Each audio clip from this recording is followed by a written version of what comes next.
Hi, I'm Shemane. I nearly died from toxic mold exposure between the walls of my home that was once featured on MTV Cribs. If you don't feel good and you're not sure why, maybe you're living in a killer house too. I'm on a mission from God to help you recognize, remediate, and recover from toxic mold and other environmental illnesses.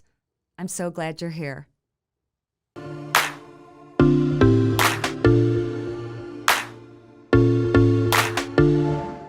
PJ Harlow is a virtual holistic mold health consultant, and I'm so glad that she's here to share her story with us. PJ, thanks so much for being here. Thank you guys so much for inviting me. It's my pleasure.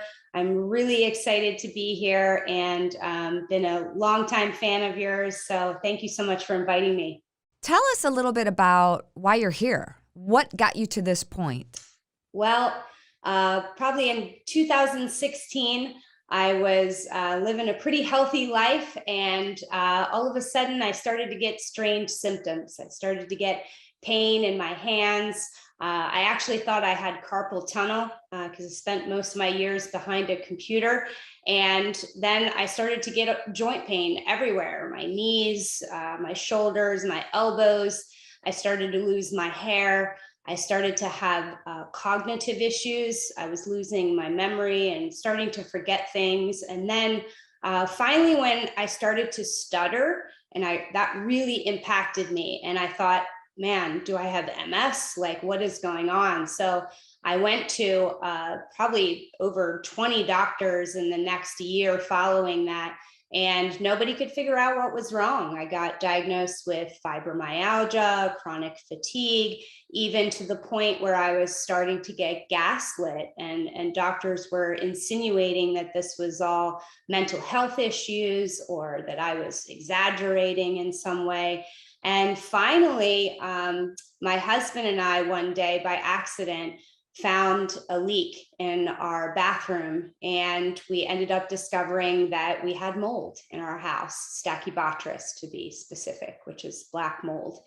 And that was really kind of like the turning point where we fell deep into the rabbit hole of this world of mold and started discovering things that we had no idea was ever possible or capable. We didn't know that mold can create toxins that you can inhale, and that they can really affect your health in ways besides respiratory symptoms. I always had thought of mold as being like maybe like asthma or allergies, but the symptoms I was experiencing were looking along the lines of MS or even rheumatoid arthritis.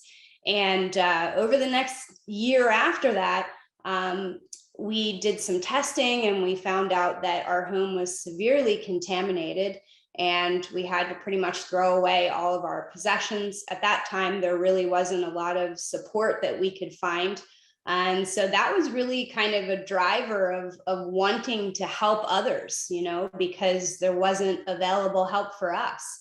And so after a very painful and traumatic journey of losing all of our stuff and just not really having anyone to understand or help us, that was kind of the seed that was planted for us to kind of go back to school and change my career completely.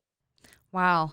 And I was smiling when you were talking about some of the symptoms and gaslighting, because, you and I talked before.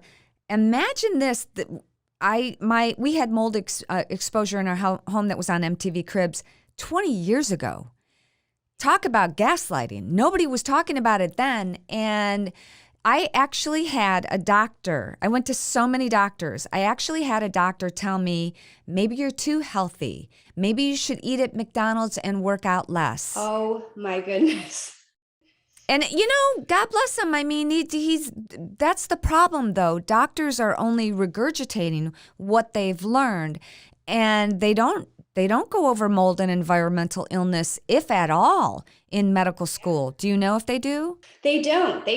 Most of the information around environmental health, and especially mold, mycotoxins, is just it's not even covered, at all. So, even with my children, they began to be, they were symptomatic as well. And we went to some of the top children's hospitals, and saw some of the top infectious disease doctors, and they all were really, it was awful to experience as a mother, to make you feel like you're crazy, or that you have Munchausen syndrome, like you're actually harming your kids or something, when really, this is correct. This is actually a thing. How could we not imagine that our environments affect us? Like, it's crazy. How are your kids now? They're doing very well, actually. And, I'm super proud of them. My daughter still struggles with anxiety, and they both, I still believe, have some PTSD, just from the experience. We went through a lot with their father, and it's hard for some other people who aren't in it to understand this looking in. And so that was very difficult to go through with the kids. And additionally, the loss of their toys, and, having to throw away Xboxes, and, their books and their stuffies, their, since they've had from they were little, that was really, really impacting. And so it's something that we've tried to transition through the years, but their health is much better now. Thankfully, we've done a ton of detoxing and working with holistic practitioners. So I'm happy to say that they're in really good health now. I remember, and again, this was a long, long time ago. We went to dozens of different doctors and finally found a toxicologist in Royal Oak, Michigan, who was treating a lot of people who came back from 9/11 with random, mysterious illnesses that they couldn't, they went there to help and to, help clean up the mess. And they were exposed to so many toxins in the air at the time. And when they came home, they couldn't pinpoint exactly one thing. So we found this specialist, and found out that both Ted and I, my husband and I, had 4 different types of mold in our bloodstream. And I was also diagnosed with having pre-emphysema, and I don't smoke. I'd been teaching group fitness classes for 40 years, since 1980. And I'll never forget, he pulled out his little, the white paper, the white doctor's pad, and he started writing on it. And I'm literally thinking, I'm in the office, and his office, I'm thinking, oh, here we go. More medication. Like I was taking pills for my migraines like they were M&Ms, and I love M&Ms. I really love M&Ms. But that wasn't a good thing, because the side effects for some of these medications that I was taking were headaches. One was headache, and one was even death. So, you get to the point where you're desperate. And I remember this doctor taking out his little doctor prescription pad, and he's writing on it. And I'm like, here we go again. But it was like in slow motion when I was watching him write cursively. And he wrote, "Get out of the house." And that was the only prescription that I needed. That was the only confirmation that, a lot of people, even today, there are a lot of medical professionals who tend to disregard that your symptoms are valid. And a lot of doctors told me, oh, you're just stressed, which as women, I think we tend to believe, you're right. I am stressed. I have kids, I have a family, I have dogs or whatever. I'm doing too many things. I've got to back it down. What was it for you because, you mentioned that your kids went through a lot. I remember, just when I got that get out of the house prescription, it was like a buffalo going headfirst into a storm. Like you couldn't stop me. We left with just the clothes on our backs. We never looked back. I mean, of course, back then I lost my son's baby pictures, my husband's guitar memorabilia. I had a lot of nice clothes. It didn't matter. So how was that for you in talking to your kids and your family and friends? Because there are a lot of skeptical people in my life. It was probably during that time was the darkest time of my life, to really be honest. I was so sick. my health had deteriorated. I was a shell of the person that I once was. I was gym 5 days a week. But prior to that, I couldn't even walk up the steps. I couldn't drink out of a cup without choking. My son was having nosebleeds every day, migraines. He was in 6th grade at the time. My daughter suddenly had asthma. She'd never had asthma before. Even my husband, was like, do I have fibromyalgia too? We all had crazy anxiety. Our lungs were burning in the house at the final weeks we were there.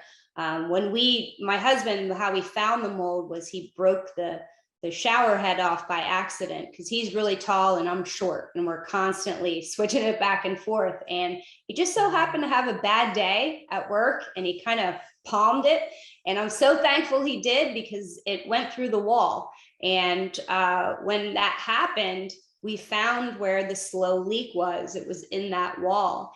And after we tested it, that was really the moment where, I felt like we both kind of we knew. And we had actually watched an episode of, I forget what show it's called, but it had the Melinda Ballard story on there, which is a woman I'm sure we all know in this mold world. Yep. who she had a moldy house in Texas. And it was kind of like a crime show, but they had that on the show. And my husband, Peter, remembered that.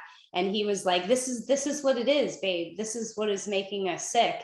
And when we started telling our family and friends and kind of explaining, like, we need to get out, like, this is really bad. Like, it was to that point where I remember one night, it was right after, because when that water went into the wall, it disturbed the colony. And it was almost like you could taste it in the house after then.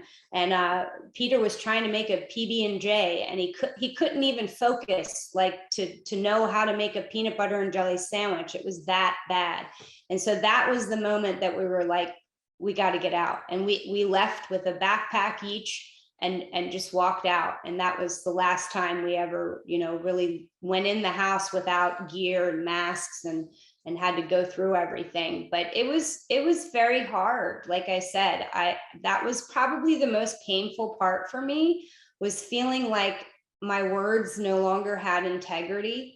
And, just the way people would look at me, the way people would kind of like just stop listening when I would start talking about what was happening. And, it was very lonely and very isolating. And I truly, even kind of had some suicidal thoughts, just because it was that low. Like, that's how dark it was. I totally get that.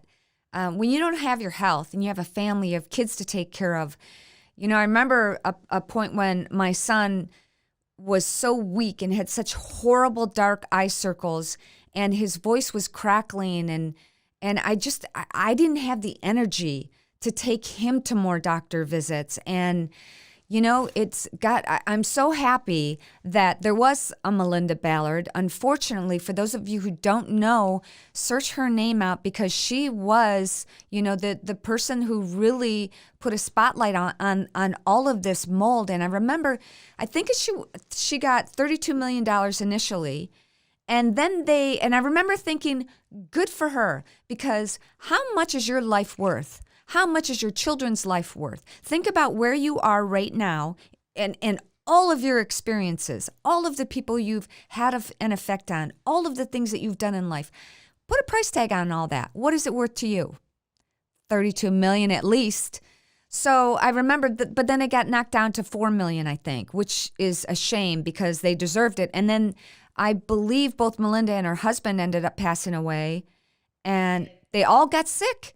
They all got sick. And what people don't realize is mold exposure and other environmental contaminants can set you up for a lifetime of physical and emotional. You talked about your kids having PTSD, sometimes if I walk into, I'll have to admit, I'm in a new studio, and I walk in and okay, what do I smell? No, I can't be around this. I can't be around that.